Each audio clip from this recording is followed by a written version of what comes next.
Exilio. ¿Saben ustedes qué es el exilio? Esta es una forma de violencia silenciosa especialmente presente en un país con amplio historial de conflicto armado, como lo es Colombia.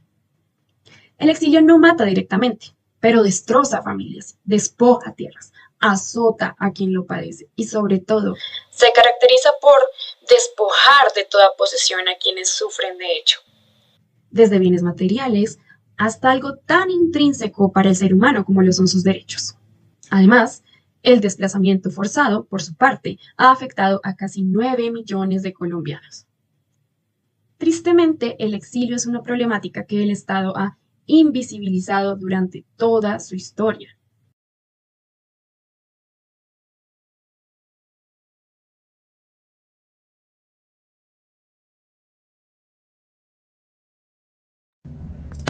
Y de que contarles a ustedes y al mundo entero de que nosotros como Ciobaín es tan importante y valioso el territorio, de que si nos sacan de nuestro territorio, tenemos que salir exiliados de nuestro territorio, pues ya estaremos muertos.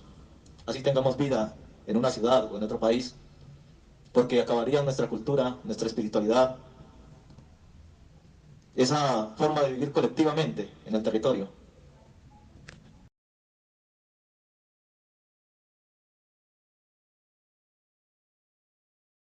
Así como en este caso anónimo, hay muchos en nuestra realidad a la cual nos hacemos ciegos y queremos evitar a toda costa. En este orden de ideas daremos visibilidad a otra historia, en la cual el conflicto armado ha sido el génesis de un nuevo escenario de exilio. Esta es la historia de Isabel y Manuel. Isabel y Manuel vivían en un pequeño pueblo cundinamarqués llamado San Juan de Río Seco. Allí tenían una pequeña finca en la que junto a sus tres hijos pequeños labraban la tierra y criaban animales para vivir.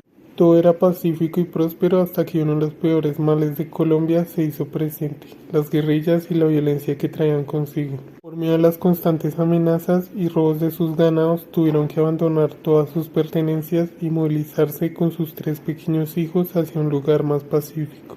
Fue así como llegaron hasta La Uribe en el departamento del Meta.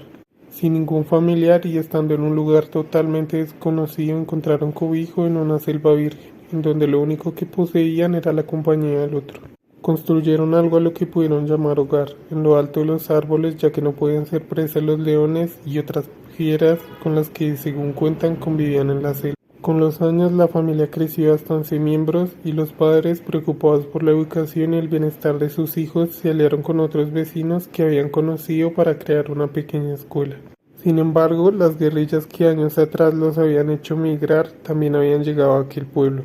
La diferencia esta vez fue que la selva aún era tan espesa que proporcionaba protección ante estos grupos. Así, los hijos de Isabel y Manuel pudieron crecer y algunos de ellos volvieron a su amado San Juan, encontrándose con lo que hoy se conoce como el municipio más alegre de Colombia y donde poco a poco pudieron olvidar los sinsabores del exilio.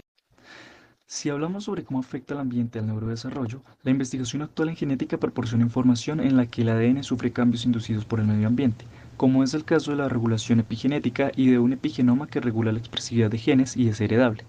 Entonces, en el neurodesarrollo, durante los procesos genéticos, las relaciones entre genes y contexto forman parte de la plasticidad del cambio individual. Por otra parte, en cuanto a la adversidad temprana y su influencia sobre el neurodesarrollo, algunos estudios revelaron alteraciones en la estructura y la función de la red frontoparietal en niños expuestos a privaciones.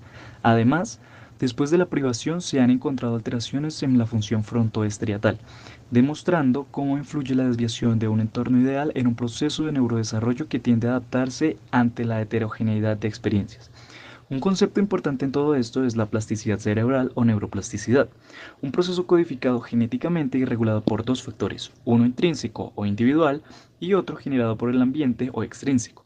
Dicho proceso implica cambios en la neurogénesis, migración de neuronas, sinapsis y especialización de redes neuronales ante la emergencia de cambios conductuales.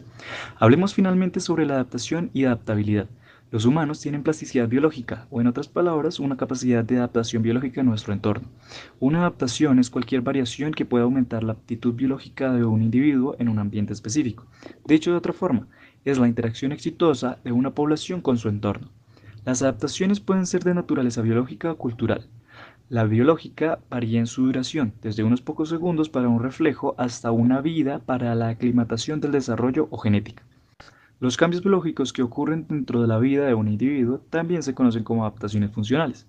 El tipo de adaptación que se activa a menudo depende de la gravedad y duración de los factores estresantes en el ambiente. Un estresante es cualquier cosa que perturbe la homeostasis, que es una condición de equilibrio dentro de un sistema biológico. Los factores estresantes pueden ser abióticos, como el clima o una gran altitud, pueden ser bióticos, como enfermedades infecciosas, o factores estresantes de tipo social, por ejemplo, estrés bélico o psicológico. Conclusión. La adaptación y adaptabilidad juegan un papel importante a la hora de enfrentarse a un cambio brusco en el entorno. Esto se da debido a factores como lo son la neuroplasticidad, un proceso genéticamente explícito que depende de factores tanto del ser como de su entorno. A su vez, puede estar influenciado por situaciones principalmente de estrés o que produzcan impacto en el sistema nervioso central. Reflexión.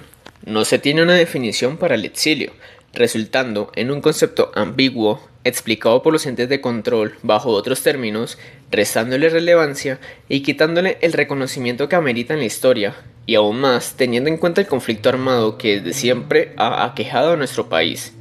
El mayor problema del exilio es el olvido sistemático que ha sufrido por parte del Estado, así como la ignorancia de las personas respecto a ello. Como sociedad pensante del siglo XXI, es hora de que nos apropiemos de esto, que es Colombia.